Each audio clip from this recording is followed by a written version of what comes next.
What's going on, everybody? Today is Wednesday. We are keeping up with the days of the week. I know what day it is. I woke up knowing what day it was. Hope everybody is great. Hope everybody is refreshed coming off the full moon last night. The energy of the moon is still powerful right now. It's time, to release things and remove them, unbreak, unchain, just release some things, burn it and let it go. So last night I just watched, I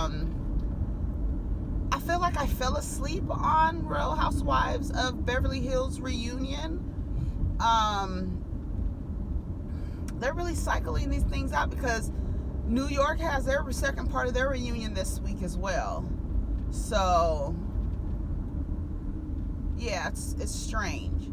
So I hope everybody's doing well. Go ahead and like, subscribe, and comment, and let me know that you guys stop by, leaving comments at the bottom. I do want to thank you guys as a community for being respectful in the comments. I know that a lot of my perspectives and experiences and my perspective based on my experiences and truths I subscribe to may not always align with yours, and I just wanted to send out a thank you for being adults and disagreeing respectively and just being respectful. That's dope as shit. So I just want to send all of y'all a shout out for the people who are always in the comments. Thank you for always supporting, leaving comments, hitting the thumbs up.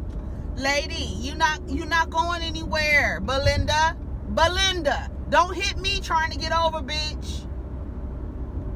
Come on, Belinda. Let's look. Here she go. Yeah, she nervous as shit trying to get over. Some people should not drive. We have now car ride sharing, what they call ride sharing resources now that you don't have to drive. I mean, you just don't. If you so damn nervous, a car just zoomed from behind her and got right back in front of her. Belinda don't know what she's doing. But what was I talking about? Yeah, so thank y'all for being respectful and agreeing or disagreeing with me, because I love when a motherfucker disagrees with me, because I feel like it challenges me. Like, you disagree but respectfully. I think it's dope. What's this? Let me get over, because Belinda's driving too slow. Like I said, she's nervous as shit. Let me see what's going on with Belinda and her Honda Accord. Yeah, she got her hand on 10 and 2, baby. That's what I could tell. She's nervous. She looks very nervous. She looks very nervous. Like, quiet as kept, driving gives me a lot of anxiety too. I just don't trust people enough to be out here on these roads. Like, I trust my driving, I just don't trust y'all. So I'm always looking in the rearview mirror, always looking around me, because I don't trust people. I don't trust people. So anyways, it's nothing to talk about today. Just randomly perusing the streets of YouTube last night. I mean, not last night, but this morning. Watching some reviews, watching Bondi's review on Potomac, watching James' review on Potomac. I love watching other people's reviews because all of us have different perspectives. I just love it. Like, we all watch the same damn show, and we absolutely, some of us have different perspectives and how we're interpreting things. I think it's a wonderful thing. I love it. And that's dope that like, I see some of y'all in the comments, and I'm like, yeah, it's cool that you can watch other people's perspective and get a different view. I think it's because sometimes I grapple with reviewing reality television shows or reviewing television shows at all, and I'm always like, Erica, what else could you talk about? But I do mix up the shit I talk about. We do right, like we say, righteous and ratchet. Everything is a teetering line. It could go from one way to the next. Like Kimberly Foster says, I don't know if you watch her channel or if you subscribe to her channel, but she's funny. She says she likes to intellectualize trash. I love it. So here we are. So shout out to everybody who's been supportive and leaving comments and sending, some cash apps telling me to folk be like, put some gas in your car, get you some coffee. I love it. I think you guys are so dope, and thank you for being supportive. So shout out to y'all. So I don't really have anything to talk about. I saw what Orange Julius said about the 4 congresswomen telling them to go back to the countries that they came from. And then I was watching Whoopi Goldberg's response to it on The View, and she had the best response ever in terms of telling people to go back where they came from. First of all, that's racist as hell, xenophobic as hell, and it's disgusting. And the way that Whoopi said it, I was just like, yes, bitch. I'll leave the clip, but she basically said, unless you are indigenous to this land, I don't care if you came on top of the boat or underneath the boat. You don't belong here either. None of us belong here unless we are indigenous to this land. Period.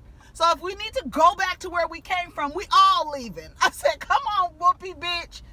I thought that was like, I said, she said like perfect, like, and she was mad too, because it's like, and no one is saying anything to do, like, no one is saying anything. And that's the crazy part. And that is what makes it seem like, or it validates that, okay, well, if you have the head of the country saying these things, and he belongs to this particular political party, can you imagine if the previous administration, Barack Obama, would have said some shit like, go back to where you came from? And this is coming off of a man who was questioning Barack Obama's citizenship. And it's like, what are you doing? Like, and this is the thing, no one should be shocked by his behavior. And like, we analyze his behavior, but we know what you're dealing with. Like I've always said, it's Gargamel in charge of Smurf Village. That's exactly what it is. And because this country made it so easy for mediocre white men to get into power, this is the reason why he's in power, or in this position of power, I should say. Because all you have to do is be 35 and have been in this country and been born in this country. That's it. To be the president of the United States, to qualify. No military experience, no civic duties, none of that. You don't need none of that. All you have to do is be 35 and a citizen of this country. That's it. And this, I don't understand. I really don't understand how white people believe that this is their country. Like, as much as they try to mess up history, you have to know that this is not your country. You colonized this country and created the world. Like, every place that's colonized by the United States, they leave and it's in shambles. It's in shambles. And you cannot possibly think that this is your, like, the patriotism is fake. It's phony, because this is not your country. This is not your land. It's so crazy. And then you're telling these people who were, 3 of them were born here, 1 became a citizen at 17 years old, and you're telling them, all elected officials, elected into Congress, and you're telling them to go back to where they came from? That shit is crazy as hell.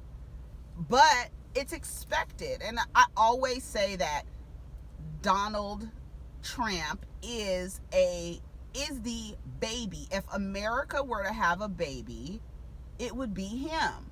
And, you know, I can go off all the adjectives that describe the horrible way that America is, but he embodies that. He embodies that. And he is, like, him being the president and being the figurehead for this country, he is exactly what America is. When other people look at America, that's exactly who they see. That man, that fat, overweight, obese, unhealthy, greedy, white, fake Christian, fake evangelical, fake believing in God. All that shit is phony. And that's why I always say, like when I look at like black folks who practice the religion that was provided to our ancestors in order to enslave, and people still follow those ideas and follow that same religion, and it's not even, they don't even abide by the same rules or govern themselves by the same rules that of the religion they gave you to enslave you, and you still following it. Like, it's like so weird to me. It is just the weirdest thing. And I'm like, his behavior doesn't need analysis. We already know what we're dealing with. Them having a press conference, to me, was only feeding his narcissistic, it's only feeding him. And what's crazy is, we come from a place where it's like, if we talk shit about each other, it makes, like, we feel like if all of us collectively talk shit about him, it's gonna make him feel bad. No, it's not. It's not gonna make him feel bad. He enjoys that. You're talking about him. They had a press conference to address his comments. Do you know that probably gave him his first hard-on in I don't know how many years without the use of Viagra? Can you imagine? You're sitting up there, you done made these 4 women have a press conference because the president of the United States told them to go back to the countries they came from.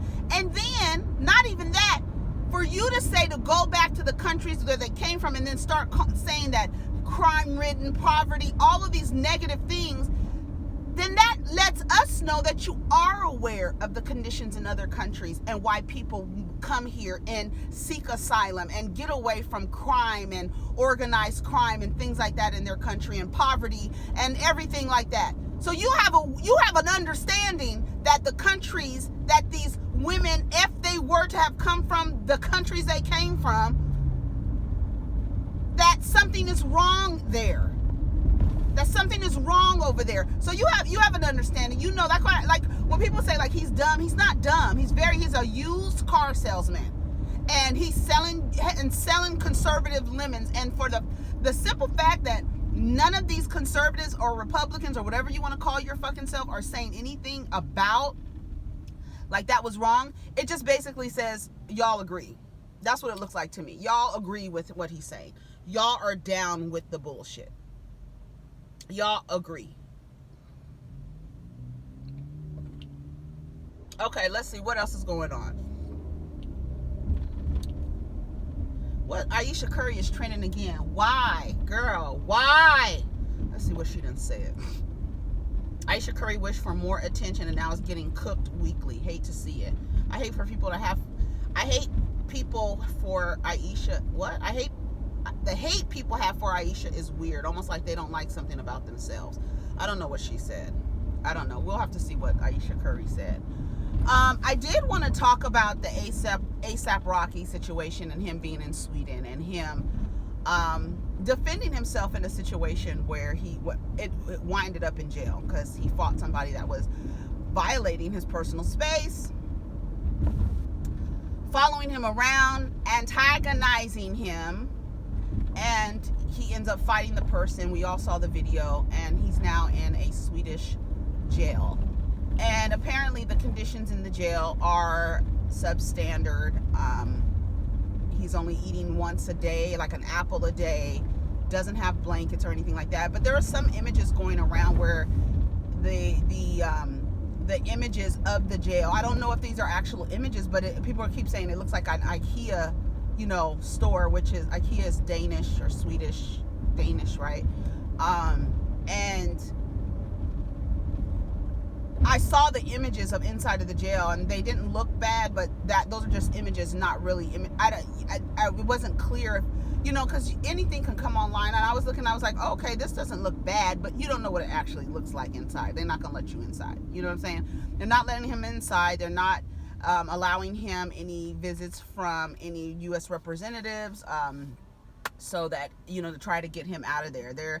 I don't know if they're making an example out of him, but a few years ago, there was an interview, and what's happening is, for everybody, when something bad happens, we have gotten into a space in our society where somebody does something wrong, we bring up, or say something, we bring up or remind them of things they've said in the past, kind of either to negate or to support what they're saying. Your receipts, like I said last week, the internet will keep receipts on you, your karma. Like, you know, people will be like, okay, look, this is what you said, you know, on this day, on this day, and this day.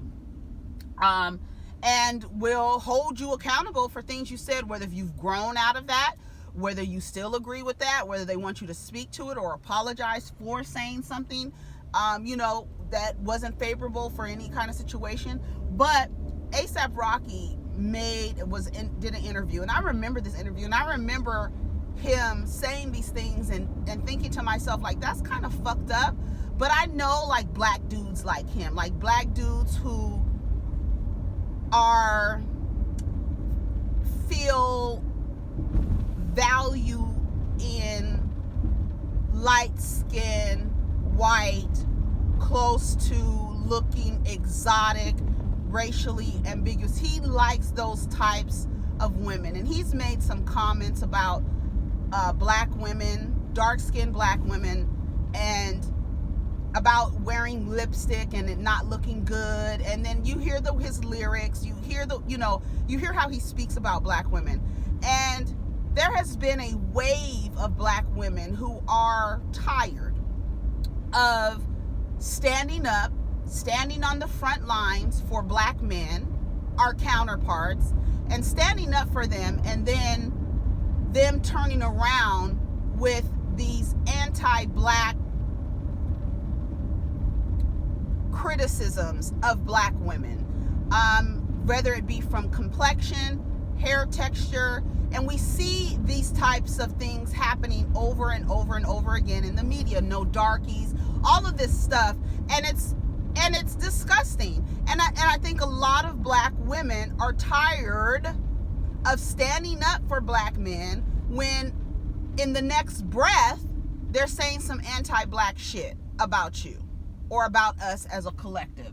And people are tired of that. So there's women who are like, well, he's in jail, so what do you want us to do? Have your other black male, pro-black male, army to come help you. We're tired of helping you. You don't respect us. We don't have to endure any kind of abuse to prove to you that we will stand up for you. Organizations have been created by women, by black queer women, by black queer folks to help black straight men out when they are either brutalized by the police, whether they need legal representation. What do y'all need?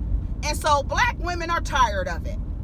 And so when something like this happens, where a black man is put in jail and is in these substandard conditions, black women are like, oh, don't you remember? You don't like us. So since you don't like us, call those white bitches who you love and honor and want to kiss their feet so much, call their asses and ask them to help you get the fuck out of jail. And that's just what it is. And so during the Mike Brown situation and murder of Mike Brown by, I don't even want to call the cop's name, but ASAP Rocky made statements to say, just because I'm black, I'm paraphrasing, just because I'm black doesn't mean I have to stand up every time something happens to a black person. One. I can't relate to stuff like that. I'm out here fucking bitches. I'm living in Soho and Beverly Hills. I'm out here living my life and fucking bitches. And preferably light skin or damn near white and white bitches. That's two. And I can't relate. I can't relate to what's going on over there. I don't even live over there. I can't relate. So you know what? It sucks when your words are used or can apply to your current situation. And I always tell people it's very important to make sure that you extend compassion where it's needed, because you never know that the same compassion that you abandoned for the Mike Brown situation Now you're in a situation where you want someone to feel compassion towards you. And if we said the same exact words to you that you said about Mike Brown's situation, it could apply. We can't relate to you, bruh. We don't know what's going on in Sweden. Why do we need to stand up every time something happens to a black person? Why do I have to be the activist for you? The same shit. And it sucks because even and it's like kind of off topic, but like on Real Housewives of Beverly Hills, Lisa Vanderpump didn't show up to the reunion. They went back like 4 years and have a clip of her talking about, not 4 years, more than 4 years, a clip of her talking about another housewife who didn't show up and why she didn't show up and her judgment of her and why she didn't show up. It exactly can apply to her today. To her today, it could apply to you. And that's what's happening with ASAP Rocky. The words that you said about Mike Brown can apply to you today, sweetheart. So do you want somebody to be compassionate for you, or do you want somebody not to be able to relate because they out here in Beverly Hills and Soho and they fucking bitches out here and wearing fashions and fucking bitches?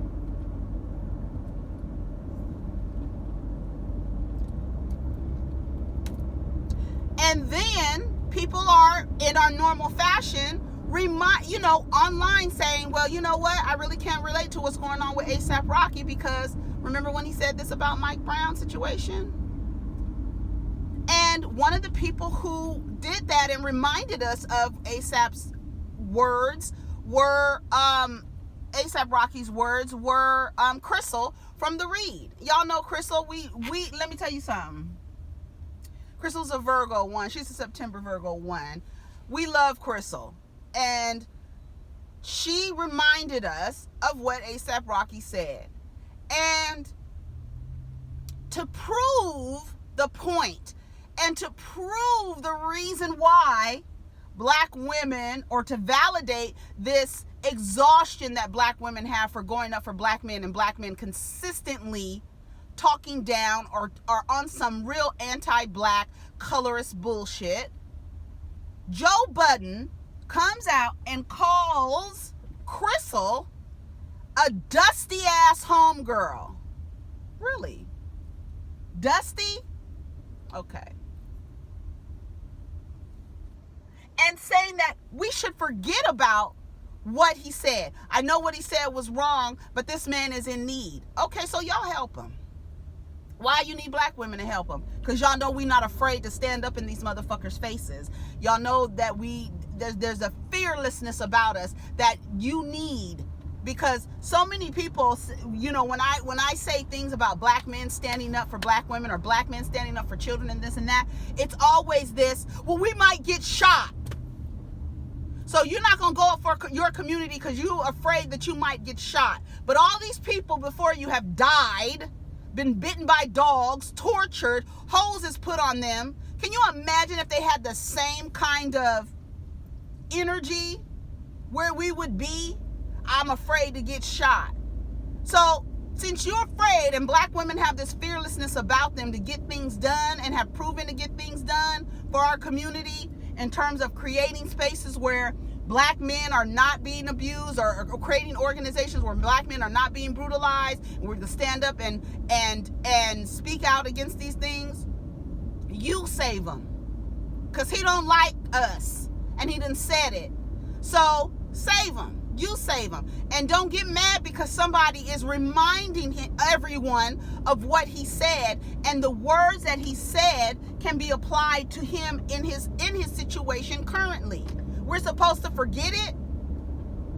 Has he grown since then? Has he done anything? Has he apologized for his statements? No, he shouldn't be over there living in harsh conditions. But you save him.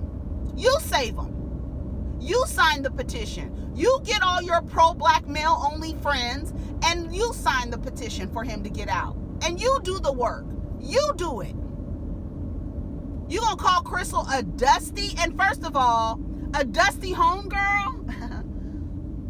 and then talk shit about the podcast, like take it to a personal level, you're that mad that you're just gonna go ahead and validate the reason why she's like,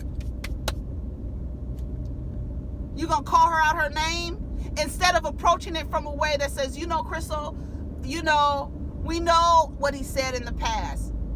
Well, maybe we can extend some compassion to him, and hopefully he's learned his lesson. But no, what you got to do is come back and say some anti-black shit to her. You called her a dusty homegirl.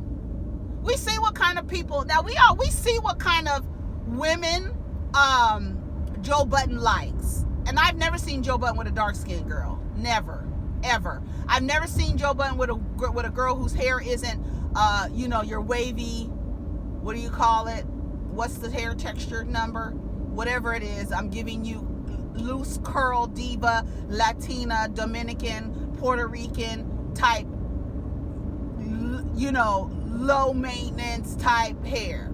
Not nappy. Not whatever you call 4C or whatever the fuck the curl patterns are. Not tight curls, and definitely not dark-skinned girls. So we seen what kind of women you like. So for you to call this black, now Crissle is brown skin. She is curvy. She's black as fuck and unapologetically black as fuck. And she don't deal with no fuck nigga shit. And she speaks about it very unapologetically and comes out and says whatever the fuck she wants to say. And y'all niggas don't like that. And for you to call her a dusty homegirl, like, Joe, you didn't, and then personally attack her. That's the reason why. Why should I help you now? You coming to me asking me to forget what he said and to help him, but now you're attacking me? Are you fucking crazy? You lost your goddamn mind. And not only attacking me for bringing up his past, but then attacking her personally, attacking her about her business. Crissle went back and forth with him, but at the same time, everybody was going up for Crissle. Like, nah, Joe. This is not it. This is not the heel, boo.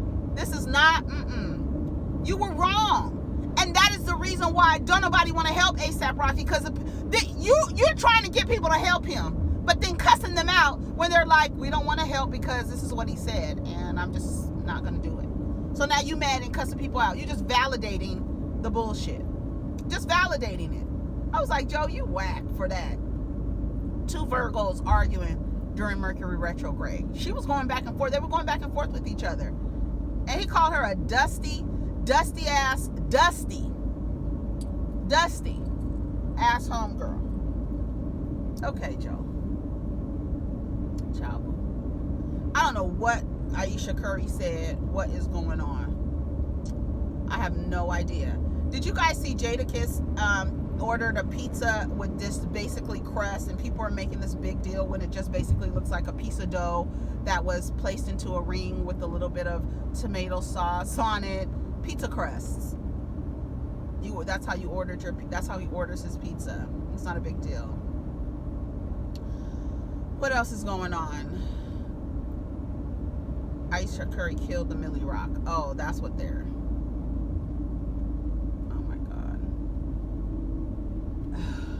I don't know. Ayesha Curry is so. I don't know what it is. It's very awkward. She's very awkward. She's awkward. And I think when you are. Who has she been with? Only him for her whole life? She's awkward. She's just awkward. It's just weird. The things that she does, and she says she seems uncomfortable. She does not seem like, in some situations, she just seems uncomfortable. But I'm watching her Millie Rock right here with this dress on, and I don't get it. I don't understand. But there's a lot of criticisms of her and, things that she says and how she behaves. A lot of people don't like her. Like, it's like a, people like you. Everybody. Somebody's going to like you. Somebody's not going to like you. There's a lot of people who have criticisms of her based on things that she said in the past about being modest and stuff like that. And when you think about women who talk about other women in terms of modesty and stuff like that, you got to think about where they're coming from. They're not coming from, it's what they call those pick-me girls who say things in order to appeal to or make men comfortable. So you say things that probably don't serve you as a woman, but lift a man up in the situation. So it's kind of like she gets criticized for that, and a lot of women do that, and it's ugly. I used to do stuff like that when I didn't understand I was suffering from internalized misogyny. Say things that were like always agreeing with the man. And when you do things like that, or say things, or say like, oh, you dress modest so that you can attract a husband, like, girl, what? Are you fucking crazy? Stuff like that, saying things like that, or I don't need to do that because I have a man, and I don't know, just stuff like that, that it centers around being this object for men. A lot of women don't fall in line with that type of thinking, and I think that's where the majority of the criticism comes from her. And now anything else she does is going to immediately be analyzed and criticized because she just is awkward. And now she's growing into saying, you know what, maybe those comments that I made, I don't really follow those things anymore because I do want to be wanted or validated or feel like somebody likes me. You know what I mean? When she said those comments on the Red Table Talk. And so now people are like, oh, okay, now you got your ass out, now you got your short shorts on, now you're doing this. So it's another example of reminding you how you used to think and things that you used to say in judgment of other people, and now you're embodying this very thing that you judge so harshly. You know what I mean? And that's what happened with A$AP Rocky. And that it's like, we understand that people grow, like we grow, and some of the things we don't agree with anymore, or the ideas that we have. I definitely have. I know that I've said some silly things about men and women relationships, or saying things about men that ultimately didn't serve women, it served men over women. I've said some things, I'm sure, and I'm sure you can find them online somewhere. Clearly you can see I don't hold those thought patterns anymore, and those are not things that I abide by anymore. So people grow, and all you have to do when somebody brings up some shit that you done said before, I no longer feel like that. And if I hurt anybody with those comments that I made, I apologize. Period. End of story. What are all these people doing here? What the fuck is going on? Anyways, y'all, I'm pulling up to the spot. Like I said, I didn't, we just had a little conversation, a little kiki real quick. And I hope you guys have a wonderful day. Take care of each other. Protect your energy, and we'll talk soon. Peace.